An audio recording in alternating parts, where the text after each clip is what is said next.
Salam demokrasi, salam kota kosong. Hari ini saya bersama para aktivis, para orang-orang sadar yang di Surabaya yang hari ini tahu bahwa menyelamatkan demokrasi, menyelamatkan kedaulatan rakyat di tengah-tengah situasi pelaksanaan pemilihan kepala daerah serentak Surabaya cukup menjadi sesuatu yang perlu dipertanyakan. Apakah orang Surabaya sadar tentang tegaknya kedaulatan, sehat dan selamatnya demokrasi? Hari ini saya dengan Pak Haryadi yang kemarin sudah melakukan laporan ke Bawaslu, bukan melakukan adu domba, tapi melakukan pelaporan tentang bahwa di Surabaya ada banyak pelanggaran. Aktivis-aktivis kota kosong dicidrai, disakiti, didolimi. Sudah bikin banner, hilang. Yang nyuri juga tidak ngaku. Pemerintahnya, ASN yang harus penyelenggara juga harus menjaga netralitas, tidak netralitas. Nah, kita akan ngobrol panjang lebar ke beliau Pak Haryadi. Apa sebenarnya yang menjadi keresahan teman-teman aktivis kota kosong dan kenapa petahana calon tunggal ini takut sekali kepada kota kosong? Mari Pak Haryadi. Lanjut. Ya, perlu saya klarifikasi. Jadi ini bukan karena kita yang resah, atau kita yang cemas, tidak. Malah kita semakin bangga memperkuat semangat kita untuk terus berjuang. Karena, nah ini kan karena kalau petahana merasa dia sudah unggul segala-galanya, sudah merasa dicintai oleh masyarakatnya, nah kenapa mesti takut? Kan begitu. Nah ini kembali lagi jargon kita apa? Lucu kan begitu, lucu sekali. Jadi kan aneh bin ajaib kan begitu ya. Kenapa banner-banner kita diprotoli, dicopoti? Nah kita justru malah menambah semangat. Artinya hilang satu tumbuh 1000 kan begitu. Sesuai dengan semangat kepahlawanan kota Surabaya kan begitu. Terkait pelaporan ini memang saya menemukan ada potensi pelanggaran pidana pemilu ya. Bahwa yang dilakukan oleh bukan pasangan calon ini, yang dilakukan oleh Eri sendiri waktu itu datang ke sebuah sekolah swasta di Surabaya Barat. Beliau menghadiri sarasehan baksos di dalam area sekolah yang mana yang datang itu adalah wali murid yang diundang, wali murid, siswa dan warga di sekitar sekolah tersebut. Gitu. Ya kampanye terselubung kalau saya bilang, karena tidak ada laporan, tidak ada apapun ke Panwas, ke Bawas, dan beliau bagi-bagi baksos. Iya. Isinya itu satu goodie bag ya, ada beras, ada gula, ada kopi nggak ada, beras, gula, minyak, kecap, dan mie instan. Tujuannya mulia sih baksos. Itu kalau tidak diembel-embeli apa-apa. Nah di sini akan jadi hina karena diembel-embeli ada kaosnya, gambarnya Eri gitu loh. Nah ini kan jadi yang niatan yang baik akhirnya jadi terlihat tidak baik kan begitu. Itu akhirnya kita laporkan ke Bawaslu. Kita harapkan bahwa Bawaslu masih bersikap netral, independen, tidak ada tekanan dari pihak manapun. Gitu. Sejauh ini laporan Haryadi terhadap peristiwa itu, apa yang disikapi oleh Bawaslu, tindak lanjutnya seperti apa? Karena saya tahu sekarang di mana-mana seperti apa tadi, hilang satu tumbuh 1000. Sudah banyak orang mulai resah, ini sikapnya yang tidak relevan, petahana ini yang tidak menunjukkan sikap pemimpin yang baik, dan banyak hal yang dilakukan. Bagaimana respon begitu banyaknya sekarang ini, sudah laporan-laporan dari masyarakat yang juga mau ikut bergabung dengan kota kosong? Jadi kalau kemarin sikap dari Bawaslu sendiri ya masih normatif ya. Ya. Ya nanti akan kita tindak lanjuti, kita akan cek seperti apa materialnya dan segala macamnya, kan begitu. Itu kan jawaban yang normatif. Iya, iya, iya. Jadi saya peringatkan lagi supaya ini jangan sampai berhenti di tempat, kan begitu ya. Iya. Nah, ini saya juga masukkan juga ya. Eri itu kan wali kota 2020 kalau nggak salah ya. Iya.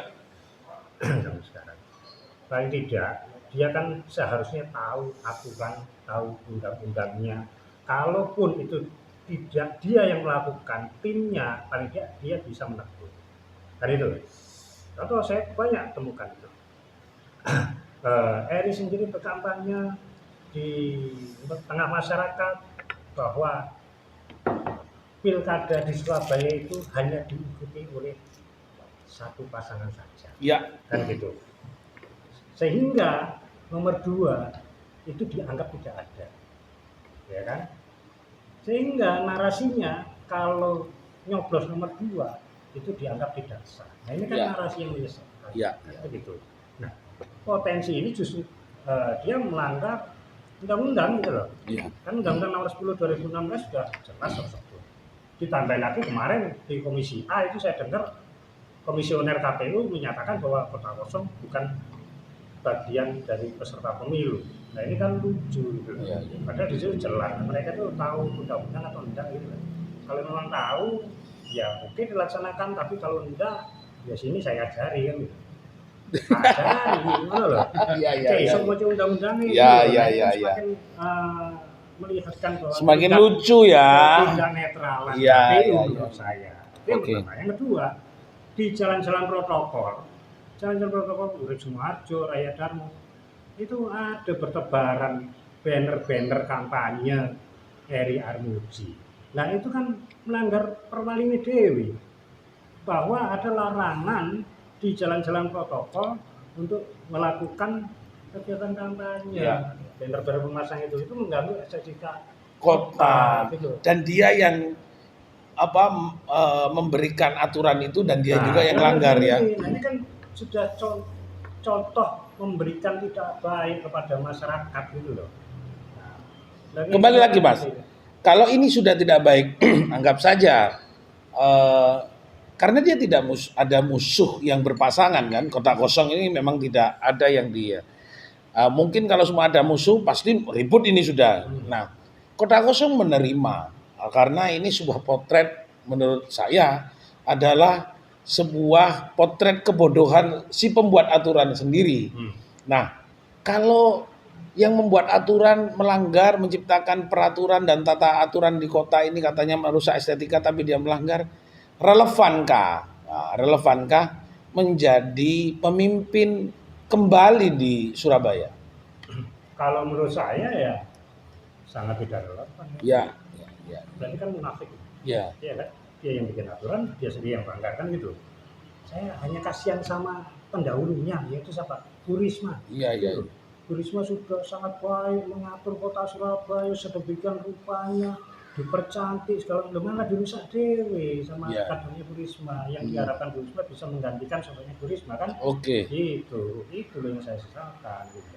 Dan ada kemungkinan kemarin terjadi kerusakan dan perusakan estetika kota. Ada apa bisa saja ini kan semakin, mohon maaf ya kita sampaikan aja, banyak pemasangan banner yang sangat brutal dan tidak beraturan. Dan juga ada yang sudah miring, compang-camping, bisa berbahaya kepada pengendara motor. Mau lihat sana terhalang bannernya mereka. Jadi akses mau nikung sana sudah ada banner. Lihat di Jalan Pandigiling tuh. Nah, itu kenapa kok KPU tidak Bawaslu tidak menertibkan, sedangkan itu mengganggu arus jalan, bisa mengganggu jarak pandang sehingga bisa terjadi kecelakaan. Kami sudah sampaikan ke Bawaslu ya terkait itu, termasuk bukti-bukti fotonya di daerah-daerah yang rawan untuk dilakukan pelanggaran pemasangan banner itu. Berikut juga Kasatpol PP juga dalam waktu dekat akan kita lapori gitu. Sekarang kan gini aja, kalau Satpol PP tidak bisa menertibkan, Bawaslu tidak bisa menertibkan, ya otomatis saya sendiri yang turun yang menertibkan. Oke. Ya, Oke. karena dia bukan karena saya berpihak ke siapa tidak. Karena Saya sebagai berpihak warga rakyat. kota Surabaya yang peduli dengan kotanya. Betul. Apalagi ya Cak yo.